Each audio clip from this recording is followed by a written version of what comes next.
Good morning mga kapatid. So, salamat sa Panginoon. Thursday na, malapit na naman ang weekend. Magkikita-kita na naman tayo sa Spirit as we listen to the Holy Nation preaching this coming Sunday. But anyway, ang sharing ko sa inyo is about healing at the pool. So, ang verse ko is John chapter 5 verses 1 to 6. Ang sabi dito, after these things, there was a feast of the Jew. And Jesus went up to Jerusalem. Verse 2, now there is in Jerusalem by the sheep gate a pool, which called in Hebrew Bethesda, having 5 porticos. Verse 3, and this lay a multitude of those who were sick, lame, blind, and withered, waiting for the moving of the waters. Verse 4, for an angel of the Lord went down at certain season into the pool and stirred up the water. Whoever then first, after the stirring up of the water, stepped in was made well from whatever disease with which he was afflicted. Verse 5, and a certain man was there who had been 38 years in his sickness. Verse 6, when Jesus saw him lying there and knew that he had already been a long time in that condition, he said to him, do you wish to get well? Praise the Lord. So mapapansin po natin dito yung time and season na kung saan si Jesus Christ naroon sa lugar na yon. You see, every day na nagkakaroon ng ministry ang Diyos, si Jesus Christ, hindi na siya bumabalik sa lugar na kanyang pinagpupuntahan kasi malayo ang kanyang tingin na lahat ng tao maabot ng kanyang salita. Amen. So, in this time of the festival, even the time ng festival na kung saan dapat nag-e-enjoy o katulad natin kapag tayo nasa festival na kung saan dapat nag-e-enjoy tayo. But God never used or wasted His time but take every opportunity to heal someone or to reach someone. So, here a great number of disabled people. Sabi nga dito, yung great number of people used to lie. So nandun yung mga bulag, lame, mga paralyzed. One who was there had been invalid for 38 years. Ibig sabihin, ito yung puntahan o dito dinadala yung mga tao na may kapansanan. Magtatanong ka, you might be wondering where their family members are. So parang they have been abandoned. They are a less fortunate people dahil sa kanilang disability and they don't know who to turn to. Mabuti pa nga yung lumpo na merong 4 na kaibigan na nagdala sa kanya through the stretcher o dun sa kanilang lalagyan at ibinaba doon mula sa ceiling para pagalingin ng Panginoon. Pero ito, kasi parang lugar na siya na kung saan nandun na lahat ng mga may disability. Doon na lang inilagay. So, they must have been abandoned by their family because they are fruitful and it could be the burden na hindi na kayang alagaan ng kanilang mga mahal sa buhay. So Jesus is so good na dinalaw niya yon at pinuntahan niya.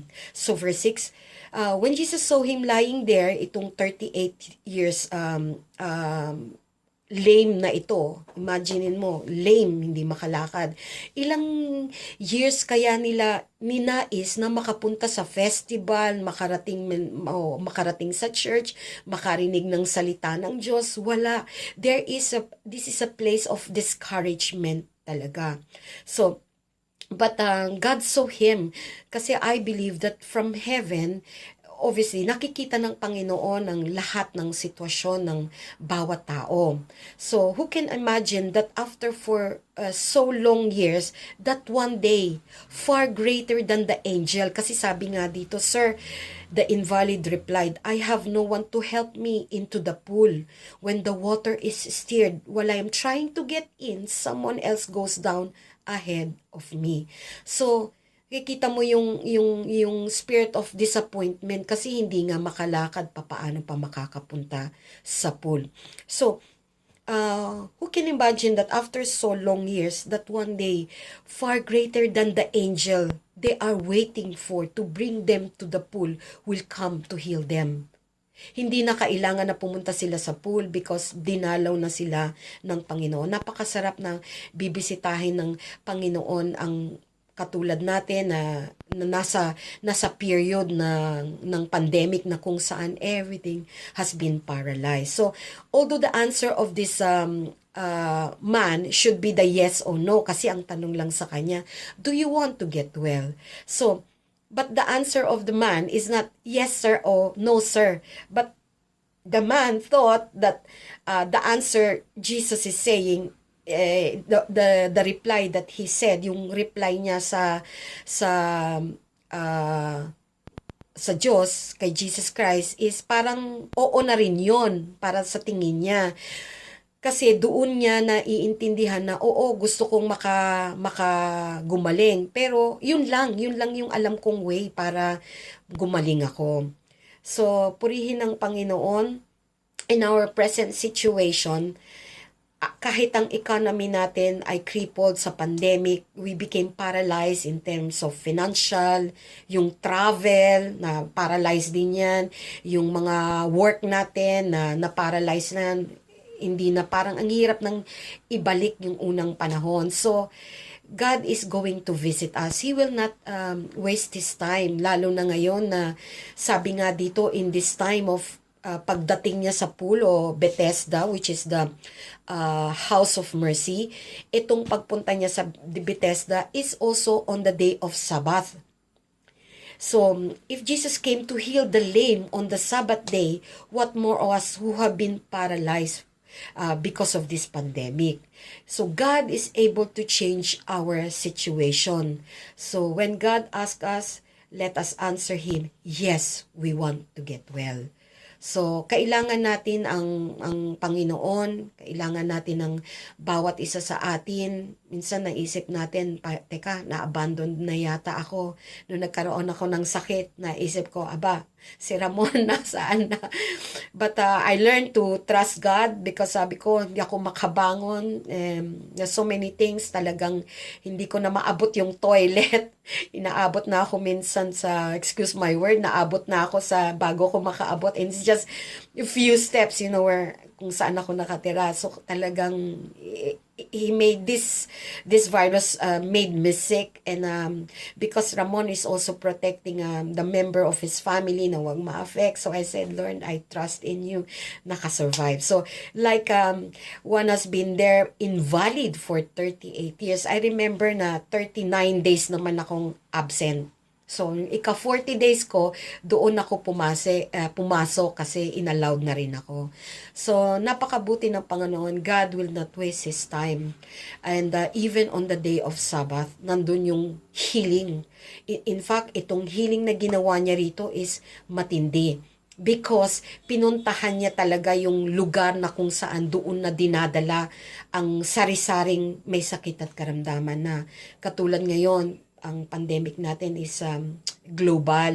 So, hindi siya endemic, kundi pandemic talaga. So, napakabuti ng Panginoon. And ang aking pagkakaunawa rito, may anghel lang na nagdadala sa kanila doon sa pool o nagtatouch doon sa tubig ng pool para gumalaw at mag-uunahan sila.